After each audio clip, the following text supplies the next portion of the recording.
अस्सलाम वालेकुम दोस्तों, इंग्लैंड के खिलाफ पहले टेस्ट मैच के लिए पाकिस्तान टीम में बड़े बड़े खिलाड़ियों की वापसी हो चुकी है। तो आइए आप लोगों को इस वीडियो में पाकिस्तान क्रिकेट टीम की इंग्लैंड के खिलाफ पहले टेस्ट मैच के लिए आप लोगों को खतरनाक प्लेइंग 11 बताते हैं।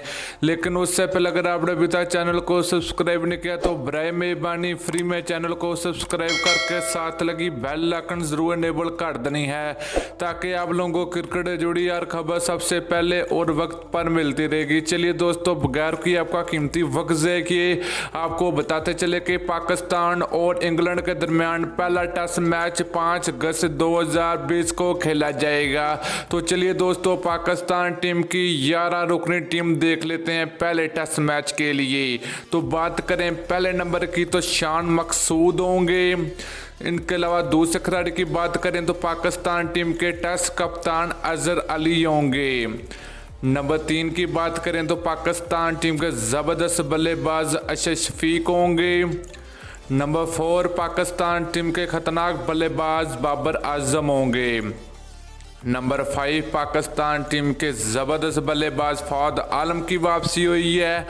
नंबर 6 पाकिस्तान टीम के आबद अली को रखा गया है। नंबर 7 पाकिस्तान टीम के विकेट कीपर मोहम्मद रिजवान को शामिल किया जाएगा। नंबर 8 पाकिस्तान टीम के ज़बरदस्त लेग स्पिनर यासिर शाह होंगे। नंबर 9 पाकिस्तान टीम के तेज़ गेंदबाज नसीम शाह होंगे। नंबर 10 पाकिस्तान टीम के ज़बरदस्त फास्ट बॉलर शहनशाह अफरीदी को रखा गया है पहले टेस्ट मैच के लिए। नंबर 11 पाकिस्तान टीम के तेज़ गेंदबाज मोहम्मद अब्बास होंगे। तो दोस्तों, ये थी पाकिस्तान क्रिकेट टीम के पहले टेस्ट मैच के लिए खतरनाक 11 रुकनी टीम। तो आप लोगों ने नीचे कमेंट करके जरूर बताना कि पाकिस्तान टीम की ये 11 रुकनी पाकिस्तान टीम को पहले टेस्ट मैच जिताने की सलाहियत रखती है या नहीं रखती। तो आप लोगों ने नीचे कमेंट सेक्शन में जरूर बताना कमेंट करके। तो इसके अलावा आप लोगों ने ये भी बताना कि टेस्ट सीरीज कौन सी टीम जीतेगी, पाकिस्तान जीतेगी या इंग्लैंड जीतेगी। अगली वीडियो तक के लिए इजाज़त दीजिए। अल्लाह हाफिज़।